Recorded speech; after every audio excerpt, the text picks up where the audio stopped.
Nama saya Pardiono Saputro.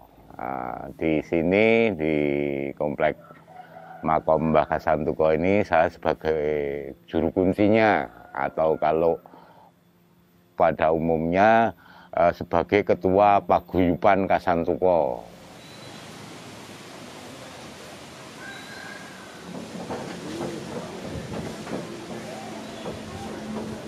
Untuk konsep letak bangunan ini makom yang teratas ini adalah Mbah Kasantuko.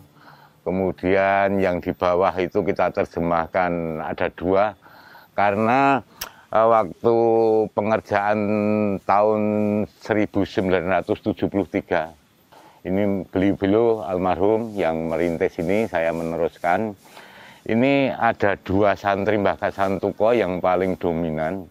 Itu di dalamnya juga ada kerangkanya, kerangka yang tadinya bersebelahan dengan makomnya Mbah Kasantuko. Ketika ada kegiatan masyarakat di Padukuhan ini meratakan tanah ini, kita temukan kerangka-kerangka nyun sewu, kerangka-kerangka jenazah yang ada di kanan kirinya Mbah Kasantuko ini. Kemudian secara spiritual oleh teman-teman yang kita anggap mampu untuk dalam ilmu ini, secara sepakat bersama ini bahwa dipasangkan di bawah dua itu, khusus untuk makam itu.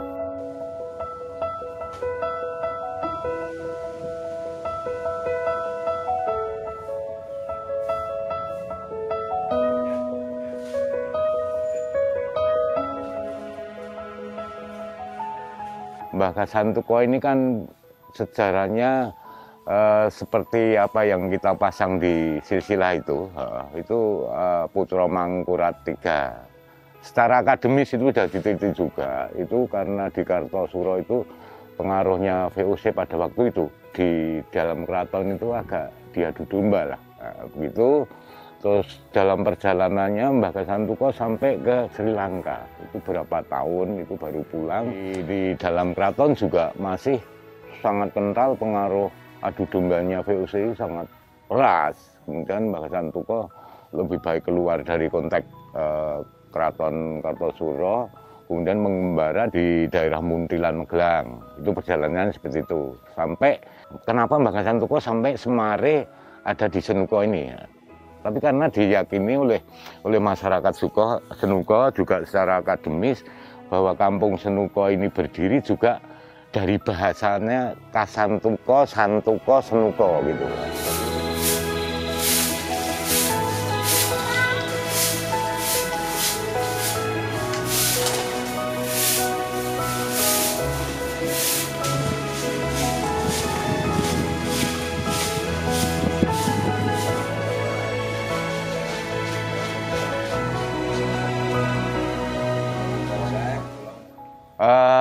Sedikit saya ceritakan, kalau ini tempat wisata religi ini, Mbah Kasantuko ini ada beberapa yang memang jadi ikonnya masyarakat lah. Khususnya wabil khusus dari pondok-pondok pesantren, itu memang satu situs Sendang Kasantuko. Kemudian yang kedua yang diabadikan sampai sekarang, itu turun-temurun sampai sekarang, itu bambu ini, bambu yang ini bisa kita lihat, bambu di sebelah toren itu sampai sekarang pun tidak boleh diganti dengan pohon yang lain. Kemudian kalau dari pondok-pondok pesantren memang konsentrasinya Sendang, kemudian ke makomnya Mbah Kasantuko.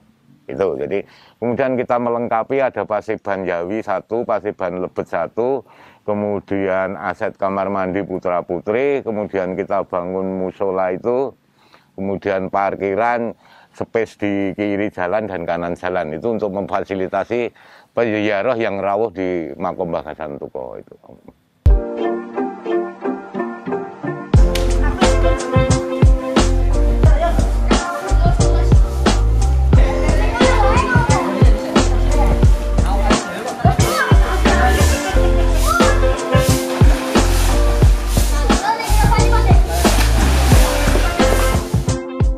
Oh, sangat besar. Jadi air Sendang ini karena musim kemarau, musim penghujan sama saja dapat airnya kalau musim kemarau ya gede, nek musim hujan seperti ini gede banget. Jadi satu memang untuk pengairan sentral pertanian di wilayah Bulak Senuko dengan Bulak Gentingan. Kemudian yang kedua, penggunaan untuk masyarakat sekeliling ini selain untuk cuci baju dan lain-lain, juga untuk mandi ya. Lingkungan sini banyak sekali, sampai tadi lihat anak-anak juga itu dari daerah lain itu malahnya itu sama di Sendang ini. Air ini karena saya sering nunggoni dan ditembungi, itu digunakan untuk berobat, untuk pengobatan apa saja mereka itu saya tidak tahu, tapi mohon izin, mohon lillah untuk mengambil air tempat Mbah Santuko. Kemudian untuk sarana orang yang jual pedagang kaki lima itu banyak di mana saja, itu sering ngambil sampai 1 pol misalnya, itu terus dibagi teman-temannya di jalan apa itu banyak juga.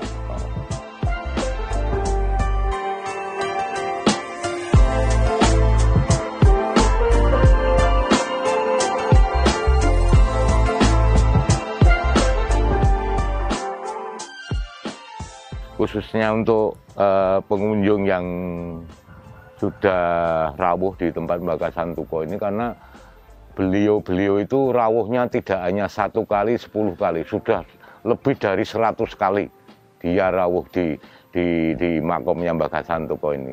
Bagi mereka yang punya ritual kungkum, ritual yang kungkum malam hari di Sendang itu, karena ini baru ada pandemi seperti ini, ya kita harus mematuhi atau taat terhadap aturan Satgas yang ada.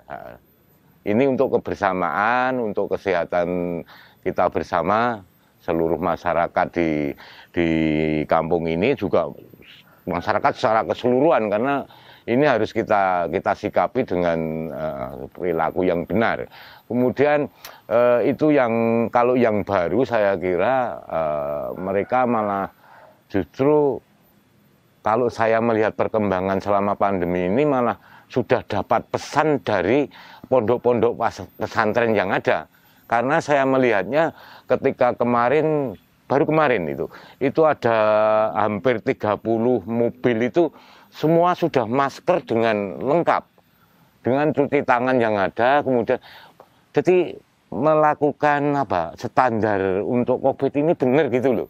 Itu pesan saya itu. Jadi mari bareng-bareng kita jaga untuk program pemerintah ini untuk menghadapi COVID ini, ya kita harus menggunakan standar Satgas yang ada, kita patuhi ya.